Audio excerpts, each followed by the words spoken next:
Bonjour tout le monde. Pour ceux qui ne me connaissent pas, là, mon nom est Cassie Vaudry. Je travaille à la CCPQ avec Jonathan. Est-ce que tu veux que je fasse une vraie présentation ou ça c'est assez, Jonathan? C'est parfait, on va partir ça parce qu'on a quand même une trentaine de personnes. Il est 13h05 puis on veut respecter le temps. L'intention, c'est pas nécessairement faire de la publicité alentour de la CCPQ. L'intention du webinaire aujourd'hui, c'est de vous donner l'information du travail qui est en cours présentement par notre association. Vous donner aussi accès à l'information parce que présentement, il y a beaucoup de désinformation aussi. Puis je pense que le point le plus important dans ce dossier-là, c'est l'accompagnement aussi. Vous allez voir, il va y avoir des spécialistes qui vont venir parler aujourd'hui. Je veux juste gérer les attentes de tout le monde. On ne réglera pas tous les problèmes de tout le monde, puis on ne rentrera pas non plus dans la situation de cas par cas pendant le webinaire. Par contre, on vous invite fortement, parce qu'on a des membres aujourd'hui et des non-membres, à communiquer avec nous là, à info@commercialccpq.ca. C'est une priorité de notre association, de la CCPQ. On travaille de concert là-dessus avec des partenaires. Puis il y a d'autres solutions aussi, là. Donc, aujourd'hui, le but, c'est vraiment de vous donner le topo de ce qui a été mis en place par la CCPQ. C'est quoi les prochaines étapes aussi? Il va y avoir des gens qui vont venir parler au niveau des cours de français, la francisation. On va avoir Anne-Marie d'ingénieur aussi qui va être avec nous, venir parler un peu plus d'accompagnement. C'est quoi le processus? Qu'est-ce qui a changé? Puis, comme je vous dis, au fur et à mesure, vous pouvez vous poser les questions, les interrogations. Puis, si jamais ça ne vient pas maintenant, un peu plus tard, envoyez-nous vos questions. Ça va nous faire plaisir d'y répondre. Est-ce que tout le monde voit l'écran? C'est bon? Yes, on part ça. Euh, Le sommaire, dans le fond, on va avoir 4 parties. La première partie, mais c'est le plan de la CCPQ pour les TET. TET, là, c'est les travailleurs étrangers. Dans le fond, on peut mettre ça là, c'est aussi simple que ça. Là, on met 3 lettres là, pour que ça soit moins compliqué puis moins long à écrire. Mais c'est aussi simple que ça. Le deuxième point, renouvellement des contrats et plans de carrière. Vous allez voir, ça, c'est hyper important. C'est un point qu'on doit s'attaquer rapidement parce qu'il y a des contrats qui sont en cours, des contrats qui vont être à renouveler. Comme je vous dis, il y a de l'accompagnement aussi à l'intérieur de ça, puis toutes les nouvelles réglementations qui vont alentour des nouveaux travailleurs étrangers qui arrivent ou que vous avez de besoin aussi. Là, je pense que c'est un point hyper important.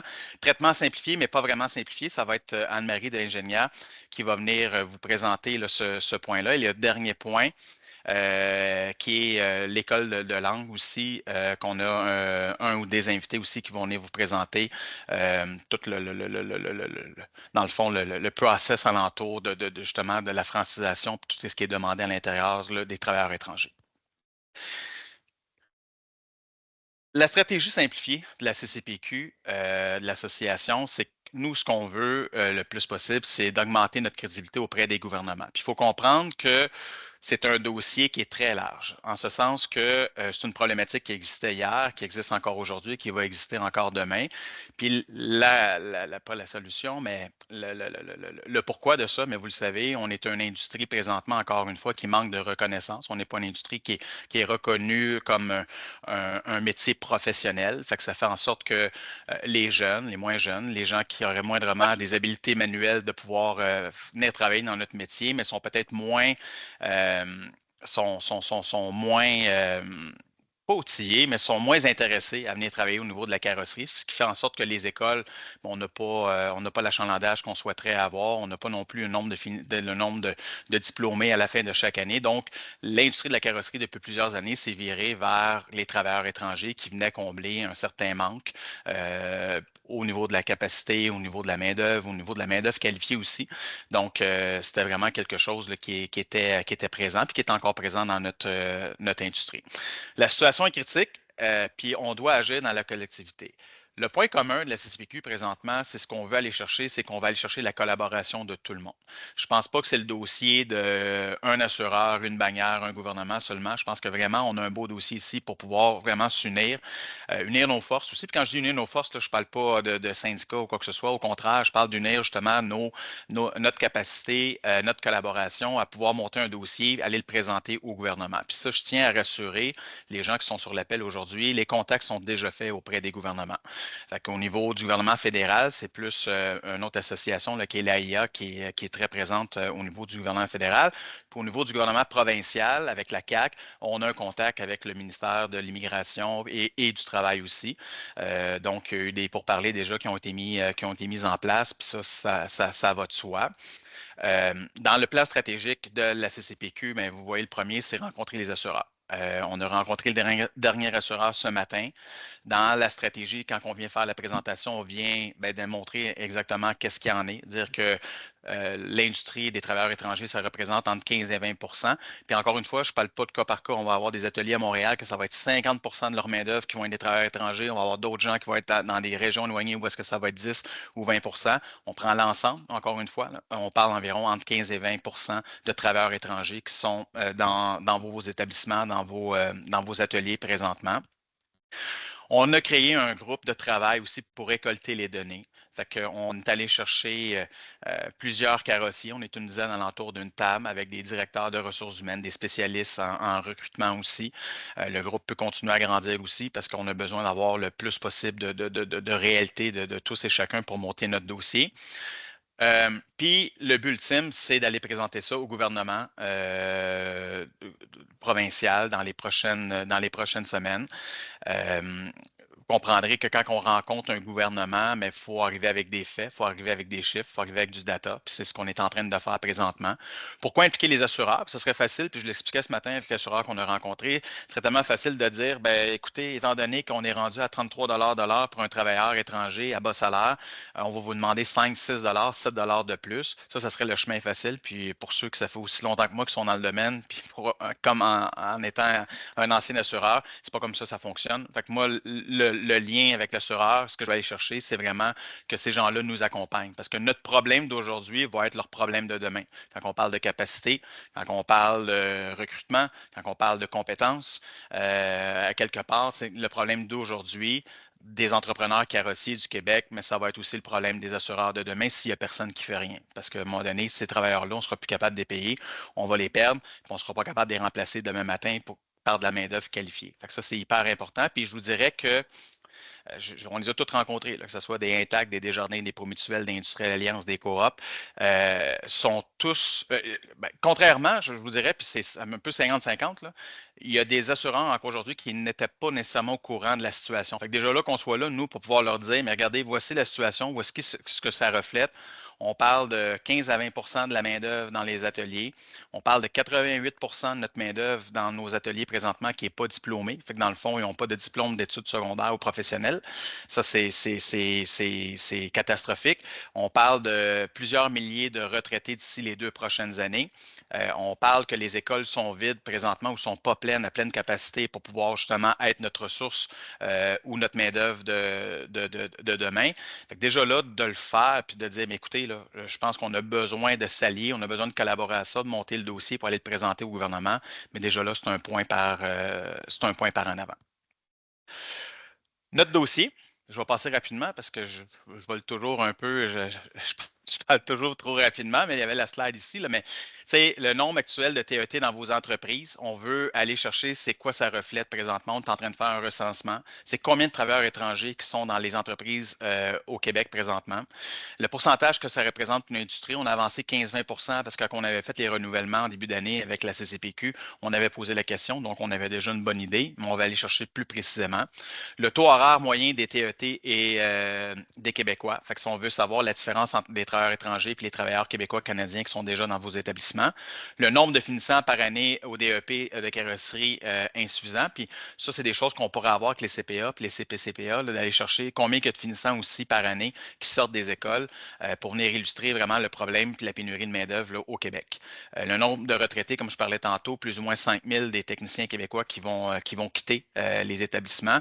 Tantôt, ce matin, dans l'appel, on parlait, c'était combien, Cassie, le pourcentage, le groupe d'âge entre 50 et 60, ça représentait comme 40-45 Oui, exactement. En fait, c'est qu'il y a beaucoup de travailleurs qui sont présentement âgés de plus de 50-55 ans dans vos entreprises. L'autre tranche d'âge qui a la majorité, c'est le 35-50, mais en bas de 35, c'est très peu ou très pas du tout. Ça ressemble à ça. Exact.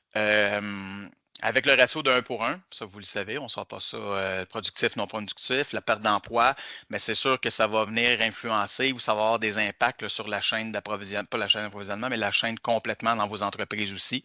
Parce qu'on n'a pas juste des employés, des travailleurs étrangers qui travaillent dans la production, mais aussi des travailleurs étrangers qui travaillent dans la non-production. Puis si on perd des productifs, mais vous comprendrez que ça vient amener un déséquilibre aussi. Là, donc, c'est tout une équation là, qui s'additionne au fil. L'impact dans vos entreprises suite à ces changements-là aussi, qu'est-ce que ça a comme impact? Puis la baisse de la productivité, la hausse, là je vais juste tasser l'écran parce que je ne vois pas, là, mais la hausse des frais, location de courtoisie, perte de capacité, perte de référencement des assureurs, fermeture d'entreprise. Fait que c'est sûr que ça, c'est toutes des choses, on met ça au pire, là, mais quand même, c'est qu'il y a certains ou il y a des entreprises présentement qui dépendent de cette main-d'œuvre-là qui est hyper importante pour la productivité et pour pouvoir avoir de la capacité aussi. Je continue. La section 2, est-ce qu'il y avait des questions sur la section 1? Est-ce qu'il y a des choses que vous vouliez éclaircir? J'ai peut-être été un peu trop vite ou on est là pour ça. Je ne vois pas de main parce que moi, je suis en train de partager, donc je ne vois pas d'interaction, d'intervention à faire. Il n'y a pas de main, puis il n'y a pas de clavardage non plus. Parfait, mais je te laisse continuer, Cassie. Parfait. En fait, pour la section 2, moi, je voulais vous parler de l'importance des renouvellements de contrats et des plans de carrière. Peux-tu changer de slide? Je peux pas. OK. Renouvellement de contrat, en fait, ce que je voulais vous mentionner, c'était l'importance d'être préparé au renouvellement de contrat. Donc, afin de respecter toutes les exigences des gouvernements qui sont en continuel changement. Dans le sens que c'est important de prendre les exigences des gouvernements et de faire une évaluation de vos travailleurs étrangers, de dire, OK, pour un exemple, au niveau de la francisation, mon travailleur étranger est à quel niveau et le niveau exigé est à combien, pour ensuite établir un plan d'action pour être sûr que quand on arrive à faire la demande du renouvellement de contrat, bien, toutes les exigences sont déjà respectées, puis on est en mesure de faire accélérer, peut-être pas le traitement, mais au moins faciliter le traitement, l'expérience pour vous, l'expérience pour le travailleur étranger également. Et là, c'est super important de rester à l'affût, planifier, s'adapter, être bien informé et surtout suivre les directives à la lettre. Les gouvernements, présentement, ont la mission de réduire le nombre de travailleurs étrangers dans la province de Québec. Et s'ils peuvent trouver une virgule ou un point mal placé, ben ils vont le trouver. Donc, dans le sens que c'est là, d'où l'importance de suivre toutes les directives à la lettre et d'être bien préparé dans vos dossiers. Et là, je vous donne un exemple pour l'importance d'être bien informé. En fait, présentement, il y a beaucoup d'acquisitions de nouveaux ateliers et quand un entrepreneur veut faire l'acquisition d'un nouvel atelier qui a déjà des travailleurs étrangers temporaires, il se doit d'aviser IRCC et Service Canada du changement d'employeur parce que sinon, les travailleurs étrangers ne sont pas bien déclarés au niveau du gouvernement. Et c'est là l'importance d'aller chercher vos informations quand vous avez une action à faire dans un de vos dossiers pour les travailleurs étrangers. C'est super important aussi de prendre en considération la longueur des délais pour toutes les demandes gouvernementaux. Si vos renouvellements de contrat sont dans 3 mois, il est tard pour se préparer. Préparez-vous d'avance, soyez à l'affût, soyez préparés, puis transparent dans vos demandes, dans vos trucs. Allez demander de l'aide. Si vous ne savez pas, allez chercher de l'information.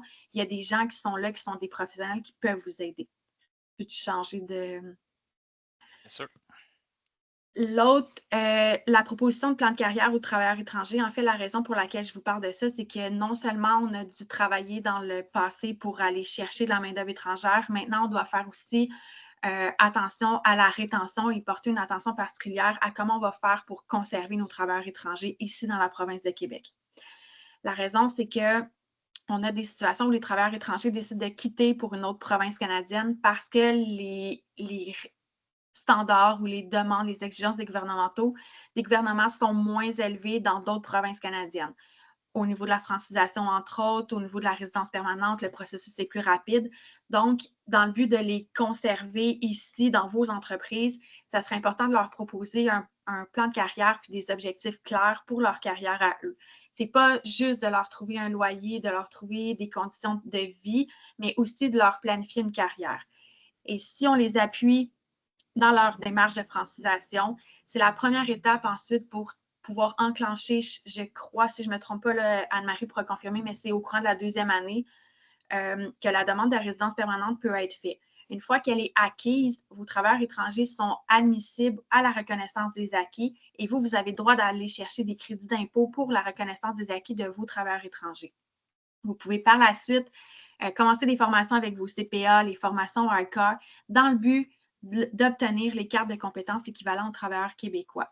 Donc ça, c'est une belle proposition à faire aux travailleurs étrangers qui peut-être n'auront pas cette opportunité-là dans d'autres provinces canadiennes.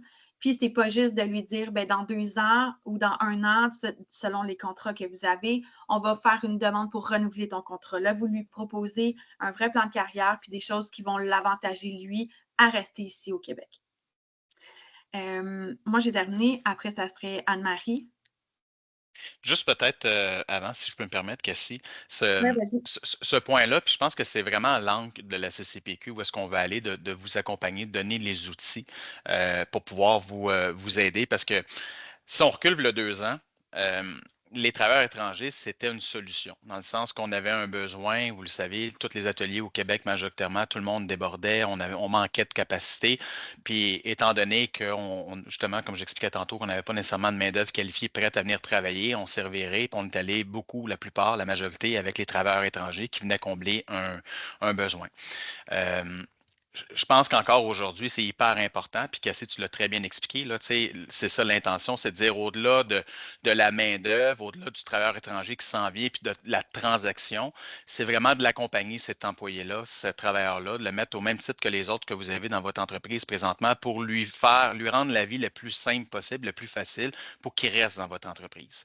Puis vous allez voir un peu plus loin, puis on ne donnera pas tous les détails aujourd'hui parce qu'on va manquer de temps, mais ça reste que c'est déjà une grosse dépense pour un entrepreneur de faire venir un travailleur étranger. On parle de plusieurs milliers de dollars. En plus de ça, on vient, puis vous allez voir, Anne-Marie, je ne vais pas voler son punch, là, mais vous allez voir, le traitement simplifié il est plus simplifié. Fait que je pense que vous avez tout avantage à regarder les possibilités qui s'offrent à vous, puis de les accompagner dans le processus aussi. Puis encore une fois, vous avez des questions ou quoi que ce soit, gênez-vous pas, vous pouvez nous écrire, ça va nous faire plaisir. On est dedans, c'est un dossier qu'on veut appuyer, puis nous, on reste neutre là-dedans, dans le sens que l'intention, c'est de vous donner le maximum d'outils pour que ce soit le plus simple dans votre quotidien à gérer vos entreprises là, au day-to-day. Anne-Marie, je ne sais pas si tu es là. Oui, je suis là. Bon, Anne-Marie, Donc, je te laisserai c'est bon. commencer. OK.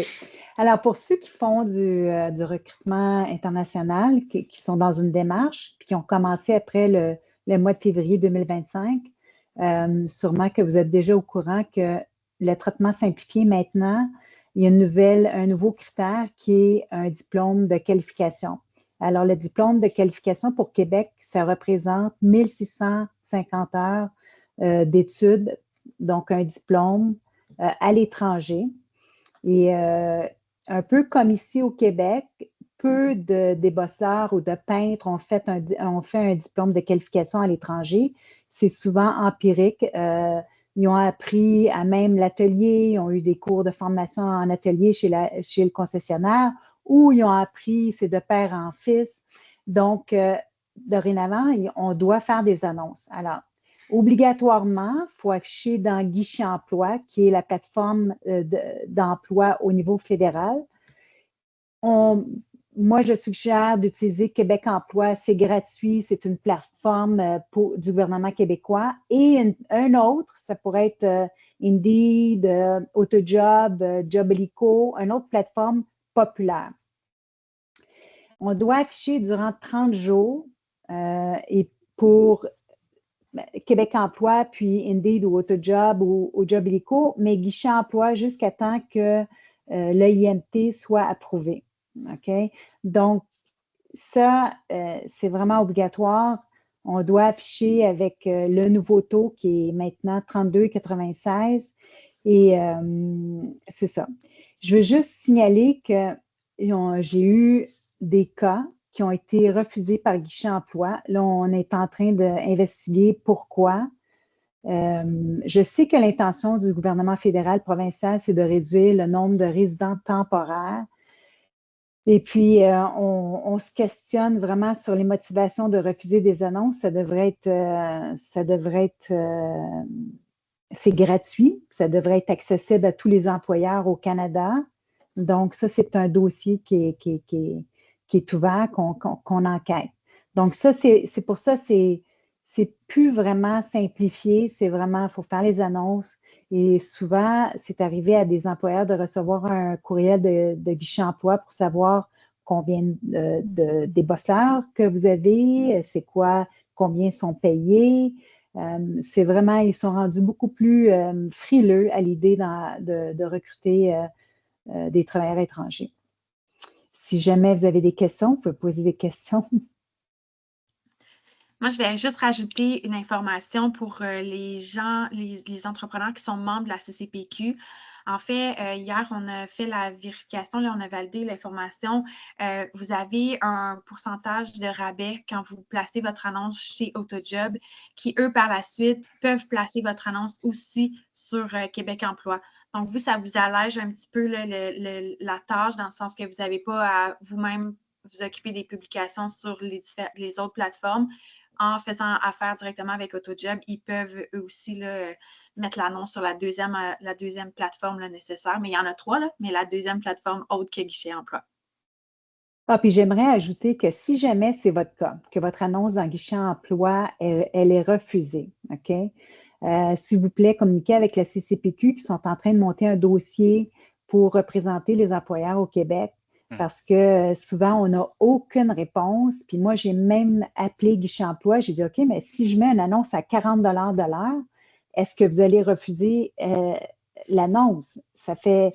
On va avoir encore plus de chances d'embaucher un Québécois ou un Canadien.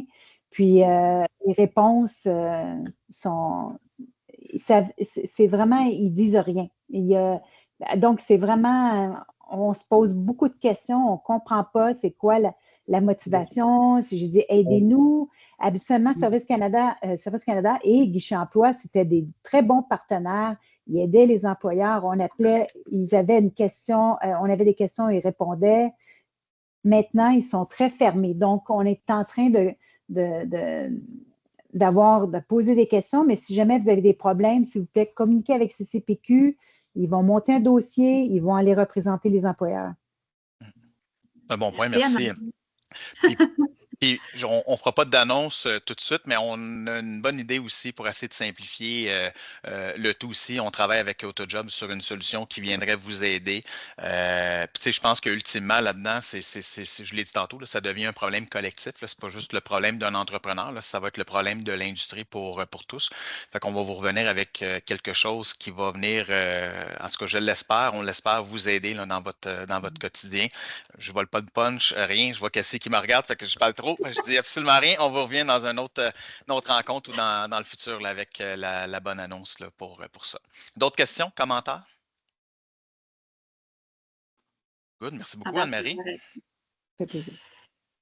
Maintenant, on serait rendu avec Patrick Fortin et Félix Boutier. En fait, eux, ils ont des solutions à vous apporter là, pour vous aider dans la francisation avec vos travailleurs étrangers.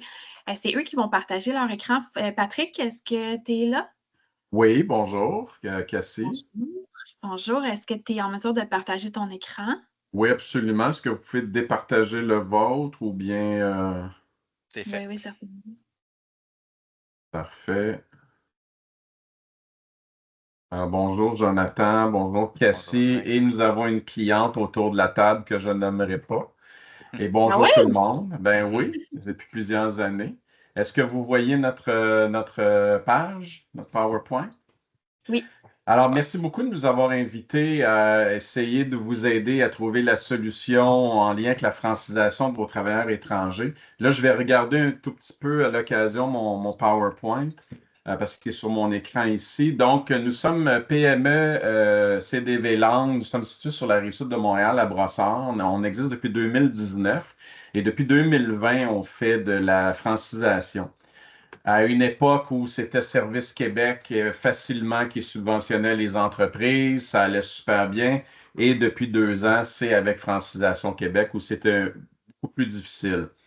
Le PowerPoint pourra vous être envoyé. Donc, je vais passer rapidement sur certaines pages.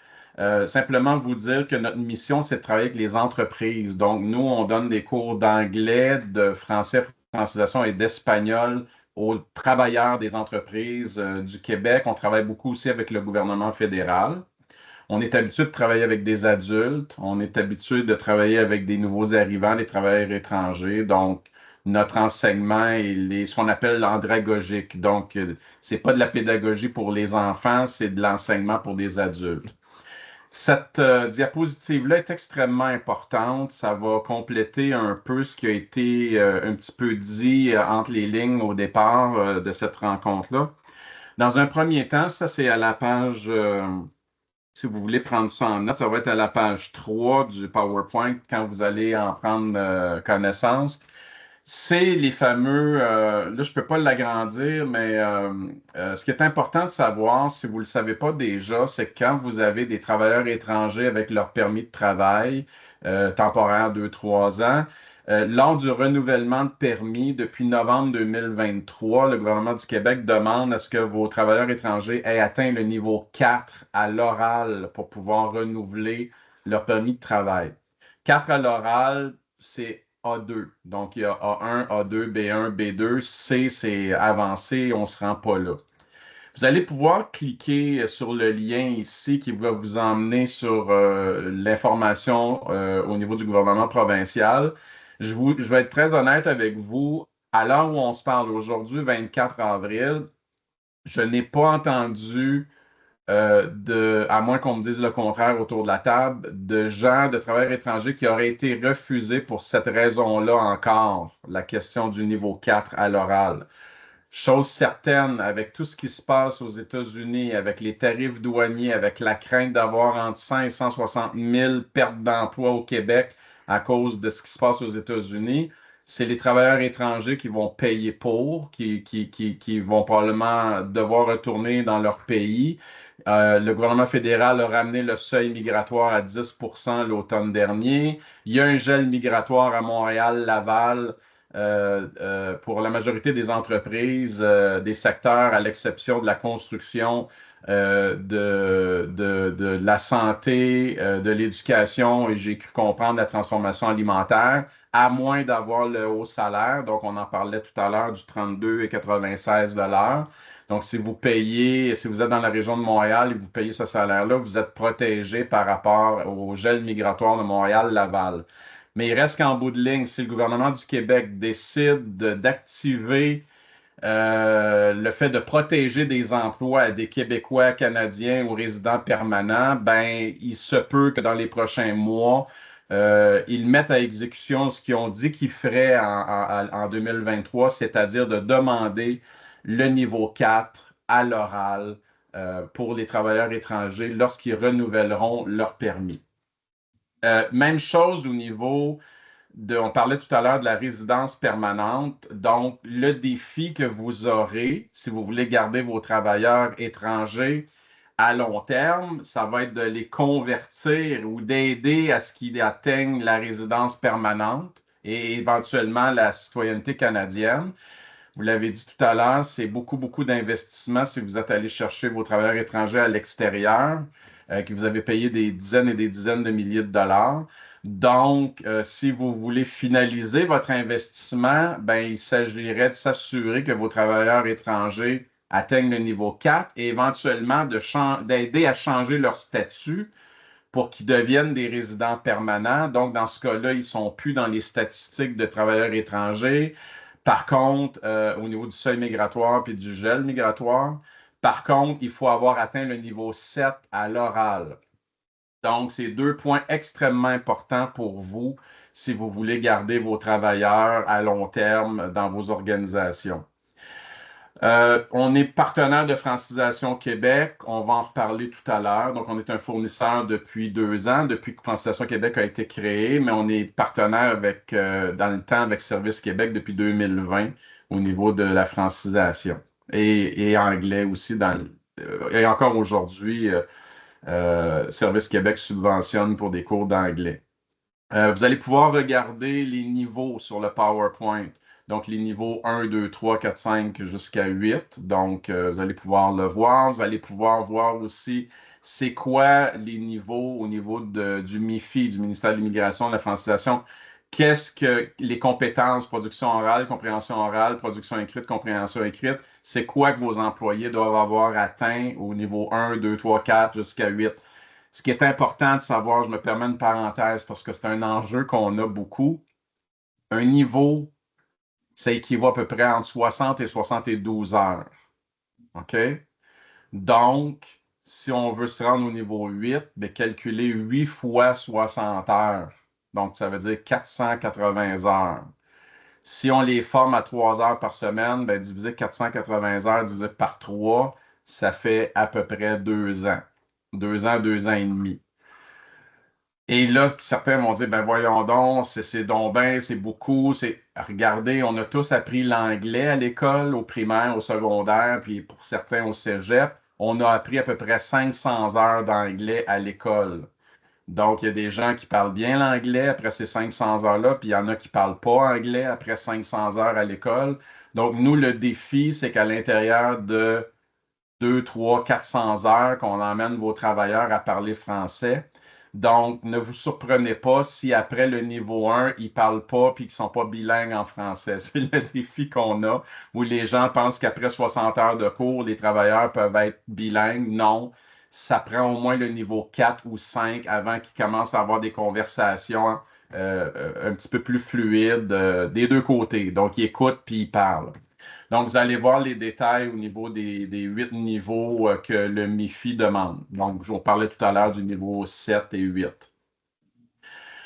C'est les livres qu'on utilise, donc vous allez pouvoir les voir. On est vraiment professionnel au niveau pédagogique. Donc, c'est des livres qui sont utilisés aussi par les commissions scolaires et les cégeps au niveau de la francisation.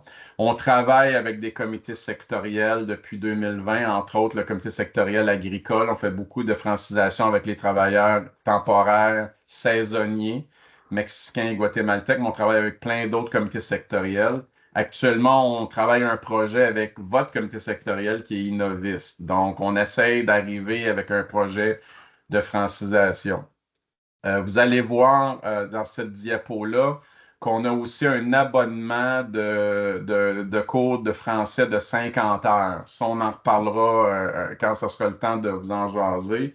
Dans le fond, c'est une façon pour vos travailleurs d'apprendre le français à côté d'un prof. Donc, nous, avec le prof, on les fait pratiquer, mais ils pourraient apprendre avec un abonnement sur Internet, un cours formaté en bonne et due forme.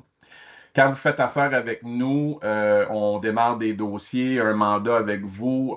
Vous avez accès à une plateforme, donc vous voyez le cheminement de vos employés, les présences, les absences. Vous voyez tout ça avec cette plateforme-là. Donc, vous pouvez suivre les avancements de vos employés. Je vous rappelle qu'on est un partenaire de Francisation Québec. On est un partenaire de la CPMT qui est au-dessus de Service Québec. On a notre numéro d'agrément.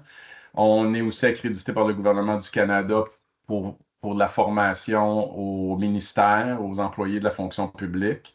Normalement, les cours, quand c'est en groupe, on est autour d'1 heure et demie par séance de classe, pas plus.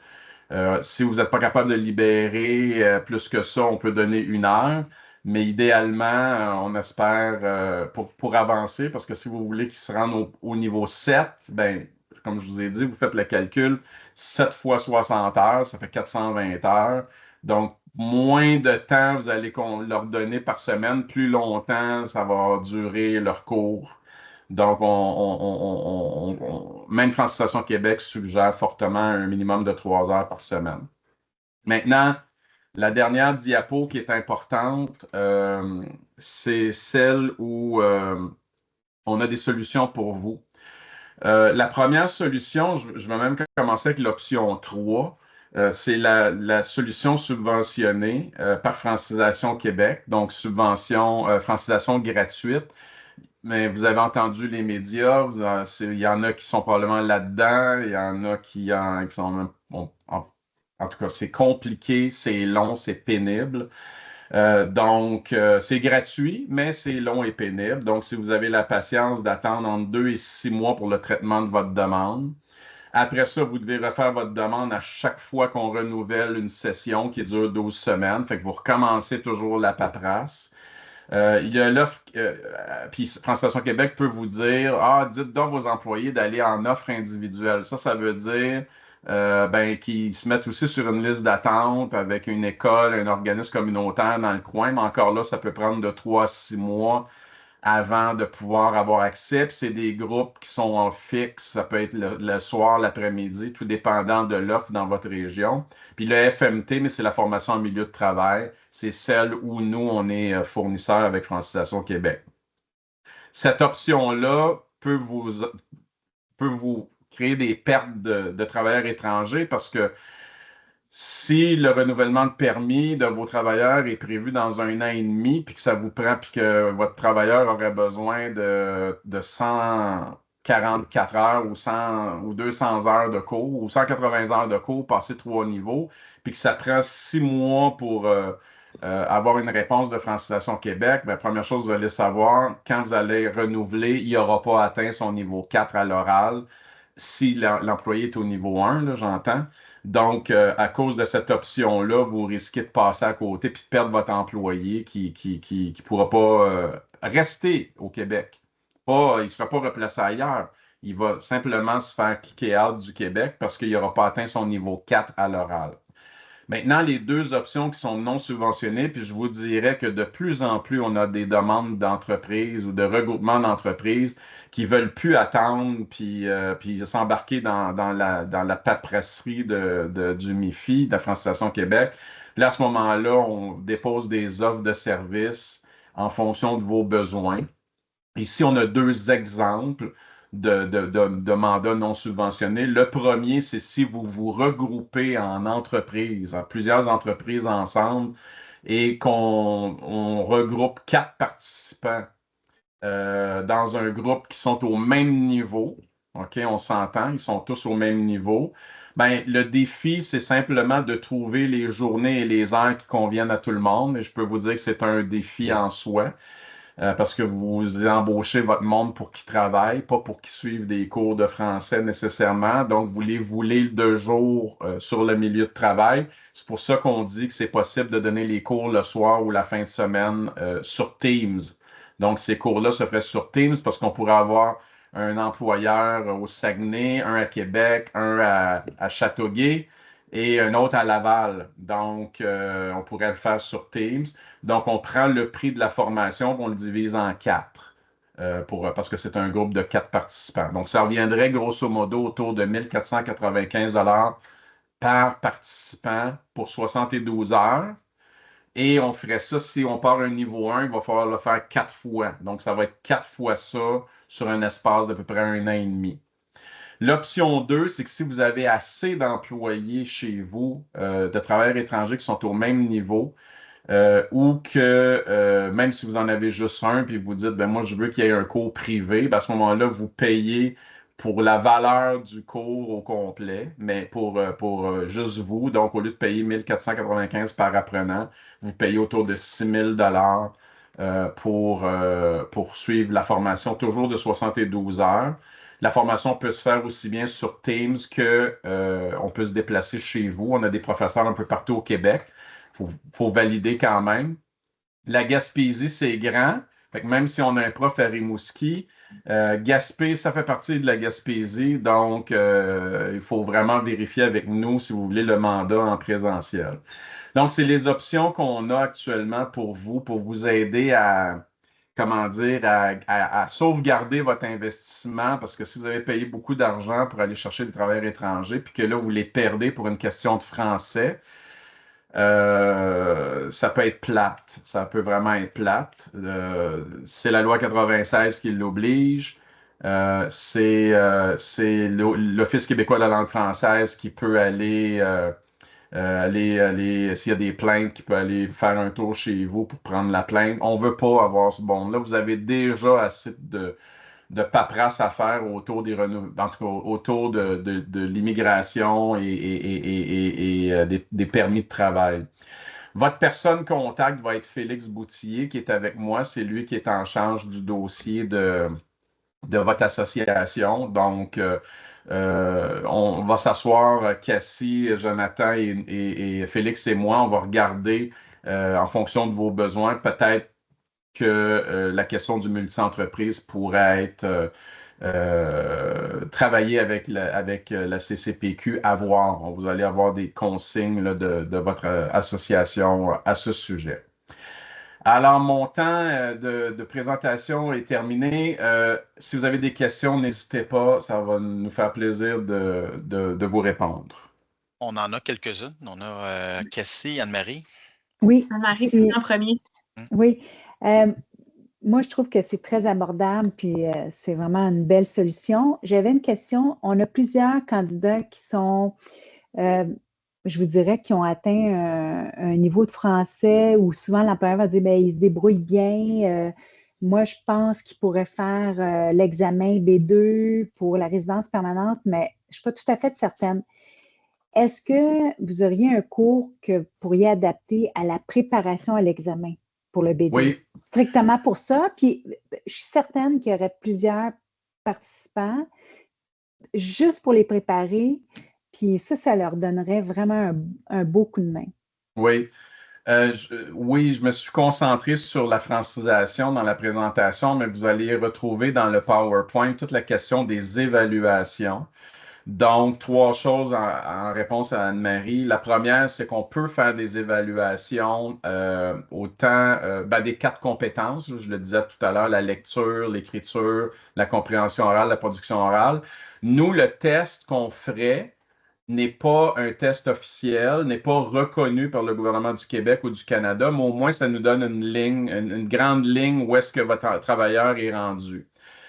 Première chose. La deuxième, c'est qu'en fonction des résultats, oui, on peut accompagner vos travailleurs dans la préparation de leur test, le fameux TEFAC ou le TCF. C'est les 2 tests les plus populaires pour la résidence permanente. Donc, on va pouvoir les guider, les aider à se préparer pour ce test-là.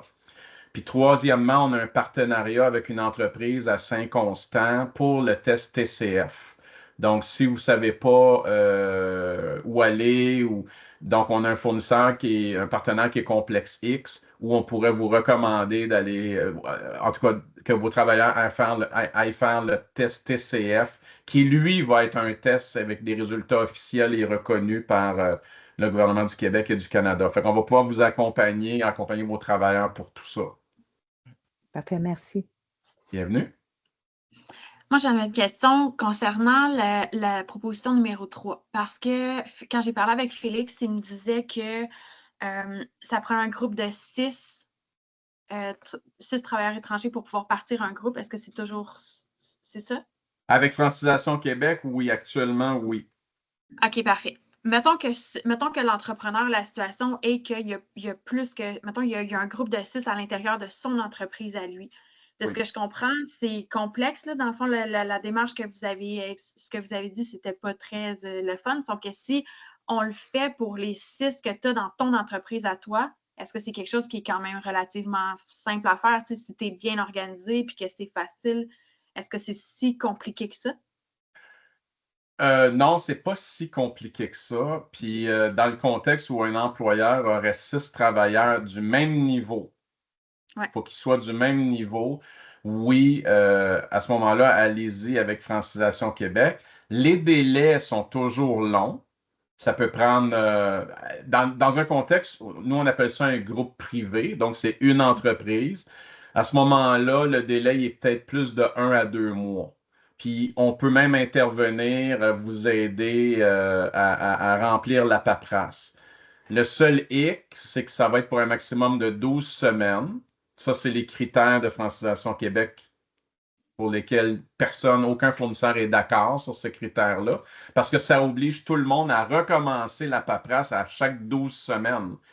Puis là, on se comprend, là, vous avez bien compris tantôt que pour se rendre au niveau 6, ça prend au niveau 8, je m'excuse, ça prend 480 heures.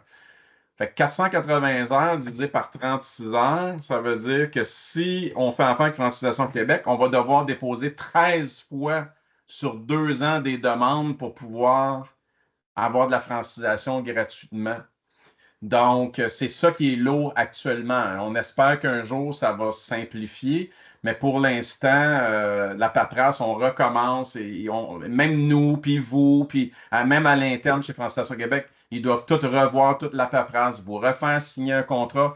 Et l'avantage, je me permets de le dire, parce que je ne l'ai pas dit, mais puis ça serait malhonnête de ne pas le dire, c'est que Francisation Québec, pour toutes les entreprises de 100 travailleurs et moins, peuvent aussi rembourser les salaires jusqu'à concurrence de 26 de l'heure. C'est pas à négliger, ça. Fait que dans la mesure où vous avez vous avez un groupe de 6 travailleurs à franciser, bien, envisagez Francisation Québec parce qu'en plus, vous allez vous faire subventionner ce 36 heures-là pour les 6 salaires jusqu'à 26 de l'heure.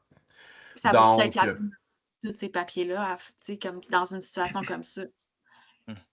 Oui, parce qu'après ça, il faut fournir les preuves de présence, on le fait. Il faut fournir les preuves de paiement de votre côté, les registres de présence. Il faut fournir un paquet de documents.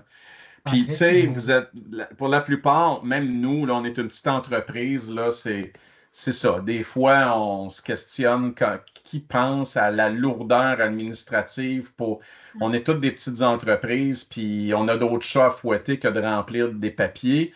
Mais si c'est important pour vous, ben Francisation Québec est là. Puis même en multi-entreprise, vous dites, ben moi, je n'ai pas l'argent, puis je suis prêt à attendre. Ben allez-y en multi-entreprise. C'est juste que là, l'enjeu, c'est que ben nous, on passe 5 groupes là, vers la fin du mois de mai.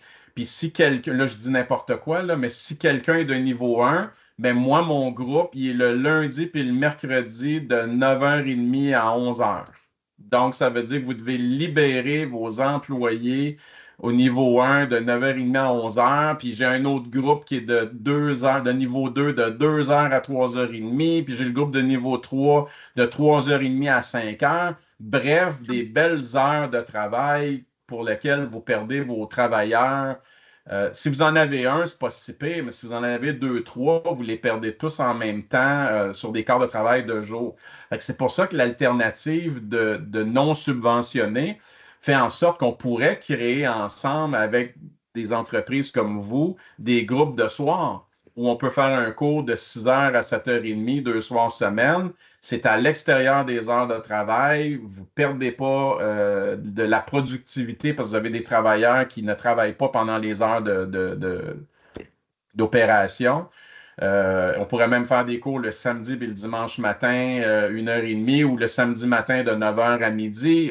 Donc, le défi, c'est d'arriver dans une multi-entreprise à trouver des journées communes que tout le monde, ça fait leur affaire, les journées et les heures pour libérer les employés au niveau de la francisation. J'aurais une autre question. On peut-tu, tu sais, comme à travers le parcours de francisation de notre travailleur, est-ce qu'on peut faire, mettons, solution 3, après ça, on change? Tu sais, on peut-tu faire comme, mettons, OK, on essaye de la subvention, finalement, on se rend compte que, ah non, finalement, on change d'idée, on s'en va, ou l'inverse aussi, on commence avec non subventionné, puis finalement, on décide de l'essayer. Tu sais, on peut-tu se promener un peu? Ben oui, mais c'est sûr qu'il ne faut pas vous promenier d'un banc puis de l'autre, mais clairement, ma suggestion, ce serait de vous dire, à partir du moment où vous allez attendre entre 2, 3, 4, 5, 6 mois avant de démarrer Francisation Québec, commençons un groupe non subventionné ensemble. Donc, commencez tout de suite des cours que quand on planifie tout ça, ça peut commencer dans 2 semaines.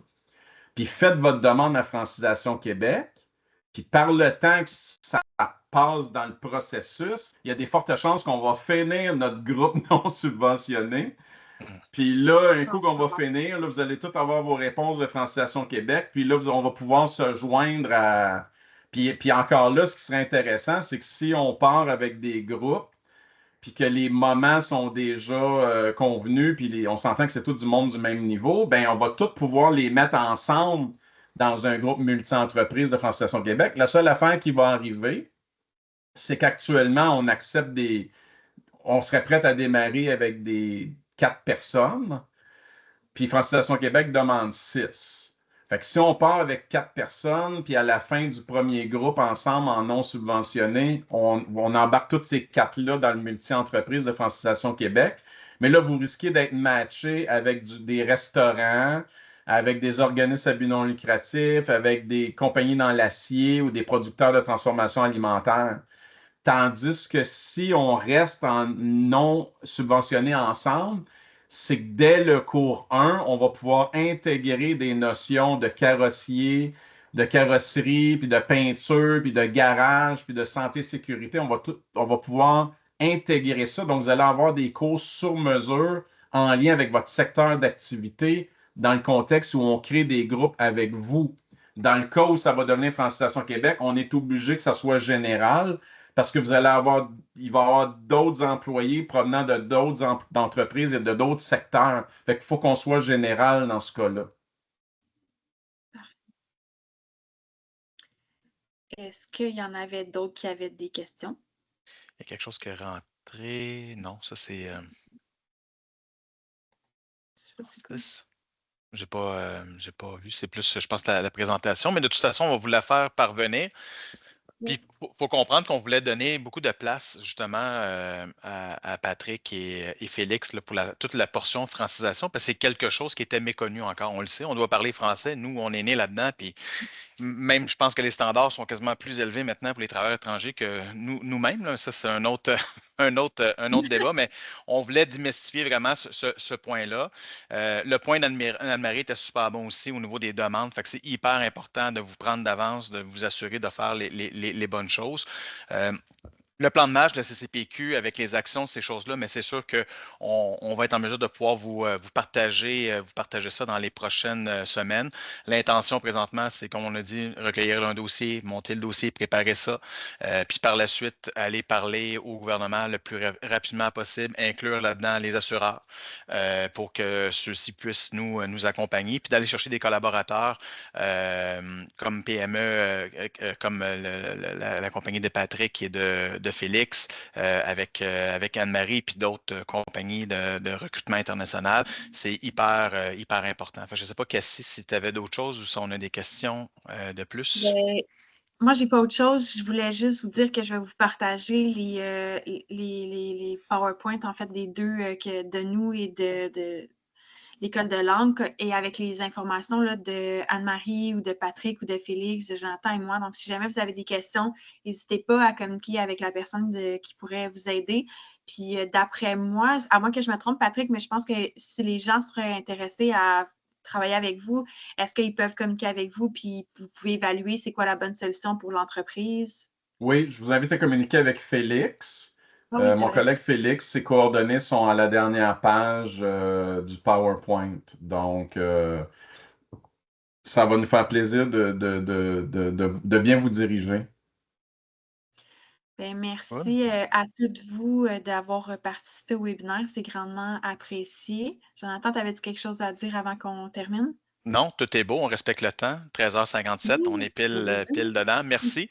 Merci encore une fois, Anne-Marie. Merci, Patrick. Merci, Félix. Merci, Cassie.